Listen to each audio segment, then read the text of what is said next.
Halo Sobat Data, tahukah kamu kalau pembangunan desa semakin menjadi prioritas dalam pembangunan nasional? Mari kita bangun Indonesia mulai dari pinggiran. Dalam merencanakan dan mengevaluasi pembangunan, pemerintah membutuhkan ketersediaan data dan informasi statistik berbasis kewilayahan. Data potensi desa dapat menjawab kebutuhan tersebut. Lalu, apa sih pendataan PODES itu?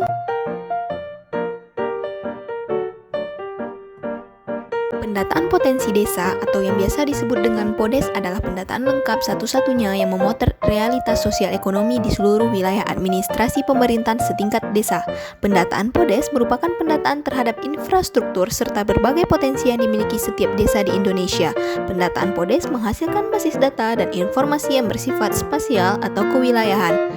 Data dan informasi yang disajikan pada tingkat nasional merupakan agregasi data tingkat provinsi. Sementara itu, data serupa juga dibuat pada tingkat provinsi yang merupakan agregasi data tingkat kabupaten atau kota.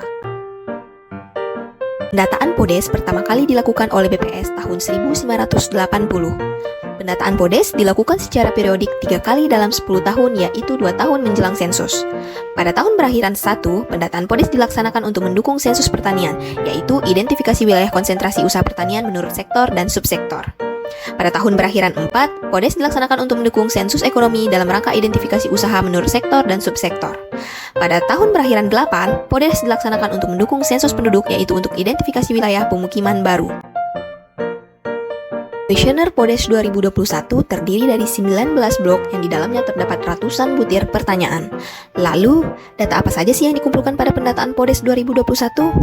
Pertama, ada kependudukan dan ketenagakerjaan, perumahan dan lingkungan, bencana alam dan mitigasinya, pendidikan dan kesehatan, sosial, budaya, olahraga dan hiburan, angkutan, komunikasi dan informasi, penggunaan lahan serta potensi pertanian, ekonomi dan keamanan, keuangan dan aset desa, program pelindungan sosial dan stunting, serta faktor pendukung dan kendala. Pendataan PODES 2021 dilakukan secara serentak di seluruh Indonesia pada bulan Juni 2021. Data PODES bisa diperoleh melalui wawancara dengan narasumber ataupun melalui penelusuran dokumen terkait. Pendataan ini akan menyasar semua desa atau kelurahan, kecamatan, serta kabupaten atau kota di seluruh wilayah Negara Kesatuan Republik Indonesia yang berjumlah 83.820 desa kelurahan, 7.252 kecamatan, dan 416 kabupaten serta 98 kota di 34 provinsi. Di Provinsi Sumatera Barat, pendataan PODES dilakukan di 1.275 wilayah administrasi pemerintahan setingkat desa yang terdiri dari 126 desa dan 919 nagari serta 230 kelurahan, di 179 kecamatan dan di 19 kabupaten kota. Untuk Kabupaten Agam sendiri, pendataan PODES dilakukan di 91 nagari dan di 16 kecamatan. Dari hasil pendataan PODES 2018, BPS Kabupaten Agam telah melaksanakan PODES secara sensus di wilayah administrasi pemerintahan terendah setingkat desa yang berasal dari 16 kecamatan. Pada bidang pendidikan, diketahui bahwa 91 desa atau kelurahan telah mempunyai SD atau MI, yang artinya semua desa atau kelurahan yang ada di Kabupaten Agam sudah memiliki sekolah dasar. Lebih lanjut, terdapat 65 desa atau kelurahan yang telah terdapat SMP atau MTS, dan 33 desa atau kelurahan yang telah terdapat SMA atau MA. Untuk infrastruktur kesehatan, hasil PODES 2018 menunjukkan bahwa hanya 23 desa atau kelurahan yang telah memiliki puskesmas, baik puskesmas dengan rawat inap maupun tanpa rawat inap. Sedangkan untuk puskesmas pembantu, 78 dari 91 desa atau kelurahan telah memiliki puskesmas pembantu atau pustu. Pada bidang perekonomian, diketahui bahwa 39% dari desa atau kelurahan sudah memiliki pasar dengan bangunan, baik bangunan permanen maupun semi-permanen. Untuk keberadaan industri kecil dan mikro, diketahui bahwa terdapat 67 desa atau kelurahan yang memiliki industri dari kayu. Jumlah ini lebih tinggi dibandingkan jumlah desa atau kelurahan yang memiliki industri makanan dan minuman, yakni hanya sebanyak 55 desa atau kelurahan.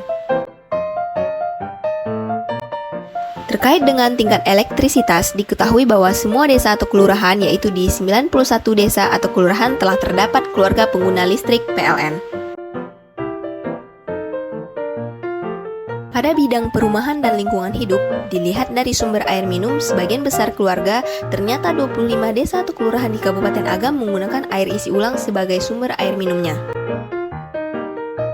Pada bidang sanitasi, tidak ada desa atau kelurahan yang fasilitas tempat buang air besarnya bukan jamban. Semua desa atau kelurahan, sebagian besar keluarga sudah menggunakan jamban. Mayoritas yang ini di 91 desa atau kelurahan telah menggunakan jamban sendiri sebagai fasilitas tempat buang air besarnya. Kemudian, apa sih yang dihasilkan dari pendataan PODES?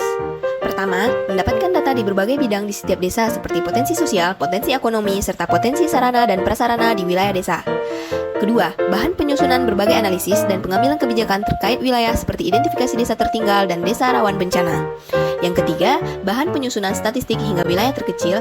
Dan yang keempat, penghitungan indikator pembangunan dan kemajuan desa seperti indeks pembangunan desa dan indeks kesulitan geografis.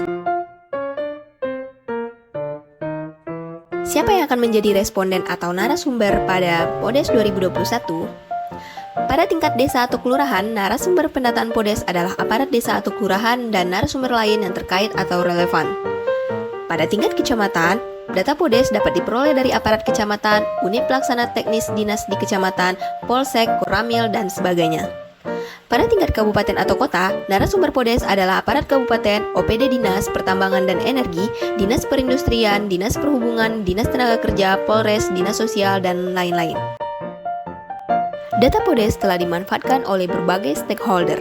Di Kementerian Keuangan sudah memanfaatkan data PODES untuk penghitungan indeks kesulitan geografis yang digunakan sebagai alokator dana desa. Kementerian Kelautan dan Perikanan memanfaatkan data PODES untuk penentuan desa di daerah terdepan serta desa di pulau-pulau terkecil dan terluar. Badan Nasional Penanggulangan Bencana memanfaatkan data PODES sebagai informasi kejadian bencana alam. Bappenas menggunakan informasi potensi desa sebagai bahan untuk penghitungan indeks pembangunan desa yang digunakan untuk mengukur perkembangan desa. Kemenpora memanfaatkan data PODES untuk mengetahui keberadaan fasilitas atau lapangan olahraga serta kelompok olahraga di desa. Kementerian Kominfo mendapatkan informasi base transceiver station dan sinyal telepon untuk penentuan desa tanpa sinyal telepon. Kemenko Maritim menggunakan data PODES untuk menentukan desa tepi laut dan desa bukan tepi laut. Kementerian Desa PDTT memanfaatkan data PODES sebagai informasi pemberdayaan masyarakat desa, dan One Map Policy juga sudah memanfaatkan data PODES untuk memperoleh informasi koordinat dan alamat kantor desa atau kelurahan. Untuk memudahkan dalam pendataan PODES, BPS Kabupaten Agam membuat sebuah inovasi berupa aplikasi database infrastruktur berbasis web, Sibadago, Sistem Informasi Bank Data Agam Oke. Sistem Informasi Bank Data Agam Oke atau yang dikenal dengan Sibadago merupakan inovasi pelayanan publik BPS yang dirancang untuk memfasilitasi kebutuhan dalam mengakses data infrastruktur secara cepat, tepat, dan lengkap, serta dalam rangka memfasilitasi kebutuhan akan data infrastruktur dalam satu sumber data. Selain dapat diakses secara cepat, tepat, dan lengkap, Sibadago juga sudah dilengkapi dengan database terbaru dari berbagai sumber yang terpercaya dan resmi. Dalam mengakses aplikasi, Sibadago juga dilengkapi dengan foto masing-masing infrastruktur serta lokasi keberadaan infrastruktur tersebut. Untuk masuk ke dalam Sibadago, kamu dapat mengakses melalui halaman web. Kamu cukup mengetik web.apps.bps.go.id/agamkap. Lalu akan muncul form login dan kamu diminta untuk mengisi nama pengguna dan kata sandi. Masukkan username pengguna dan password 12345. Di menu utama, kamu akan menjumpai fitur beranda, pendidikan, kesehatan, ekonomi, sosial, konsep definisi, dan logout.